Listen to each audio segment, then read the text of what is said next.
Today I've got a fun video. It's related to a video I did quite a while back where I made a Doritos burger. Now, I wasn't sure how that was going to turn out, and it turned out fantastic. But a lot of people had suggestions. Use this snack food, use this chip.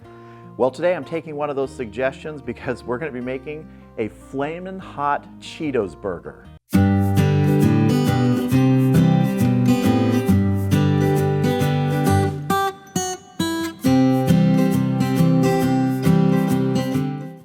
Yes, a Flamin Hot Cheetos Burger. If you don't have Flamin Hot Cheetos available near you, you can substitute something similar. Most people in the US have probably had Cheetos at some time in their life and had the little powder all over their fingers. Gloves work well in this instance. And we're going to be using these Cheetos in several different ways today. The first, though, is I need to make a Flamin Hot Cheetos butter that's going to go on our brioche bun when we toast it. So I have 5 or 6 of the Flamin Hot Cheetos here, and I'm just going to put them in a small Ziploc bag. I'm not going to seal it up because we don't want to trap air in there. And I'm just going to take a rolling pin, and these I want to really pulverize. I want to get these down to almost a powder. So what we're going to do now is we're going to get in here with a spoon and get, I don't know, maybe a couple teaspoons of this powder. We're going to set the rest of it aside. We're going to use that a little bit later. And here I've got a couple tablespoons of some softened butter. Put that in there. We're going to mix this up just until we have something like that, a nice softened butter with a lot of Flamin Hot Cheetos powder in it. Next, we're going to take about 2 tablespoons of mayonnaise. To this, I'm going to add maybe a couple teaspoons of that same powder. Give that a quick mix first before we add our next ingredient.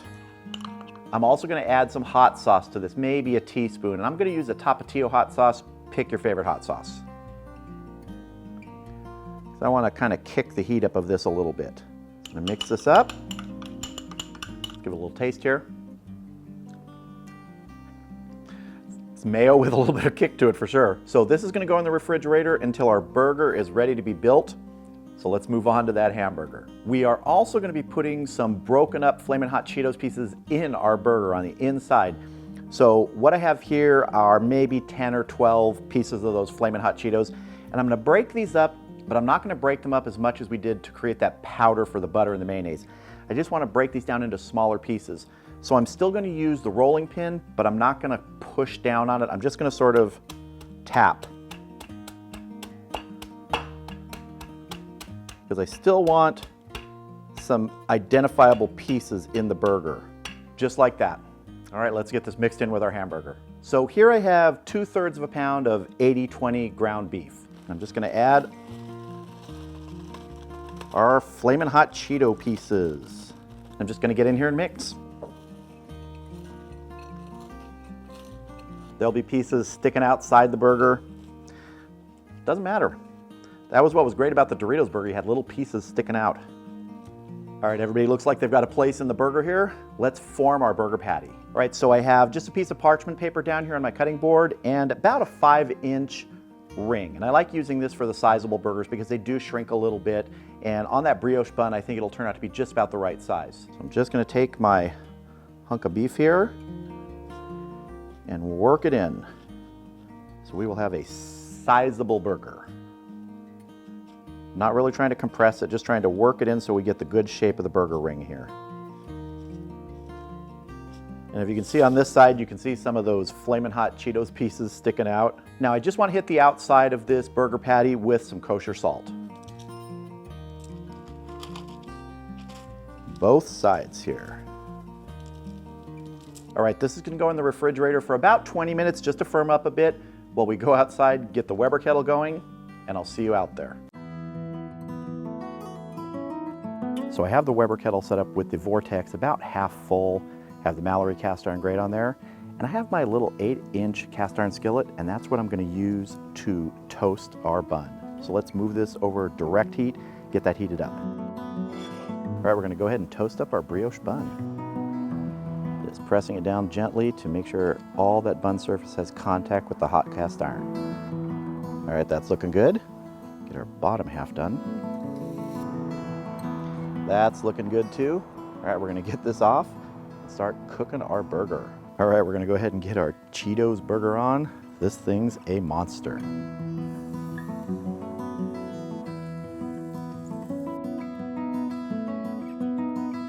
We're gonna let this go for a couple minutes each side, get some good color on it, then we'll move it indirect to finish up because it's a sizable burger. That's the way we're gonna finish it.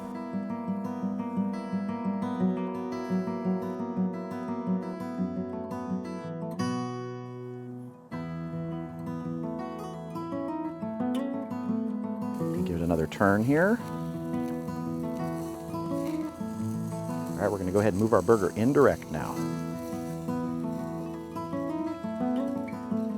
I'm gonna do a really quick check with the Thermopin here just to get an idea of where we are. We're at about 125 or so, mid 120s. And I wanna take this to about 150, 155 degrees. So we're gonna put our lid on and we'll check it in about 7 minutes.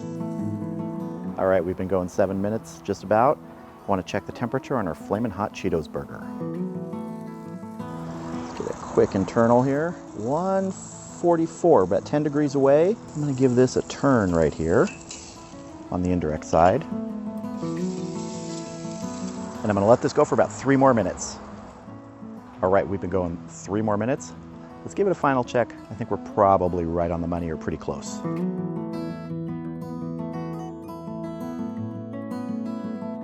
$152, that's close enough for me. I wanted it between 150, 155. That's about where I like my burgers like this, these big burgers. So we're gonna get this off, get it inside, and build our Flamin' Hot Cheetos Burger. I told you it was gonna be a sizable burger. This thing is a little monster on this brioche bun, but let's get it dressed so we can have a taste. First thing I'm gonna do is I'm gonna put some of that hot mayo we made. I'm just gonna put a little dollop on here, spread it around the sides. Could put it on the bun, but honestly, a lot of times I like to put the sauce or the mayo or things like that actually on the burger, because I don't go real heavy with this stuff. I say that as I put 2 or 3 scoops on here. Next, we're gonna put some avocado slices.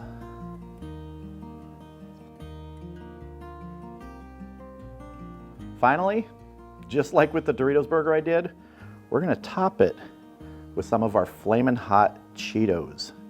Give us some nice crunch. There we go. It's the Flamin' Hot Cheetos Burger by request from a while ago.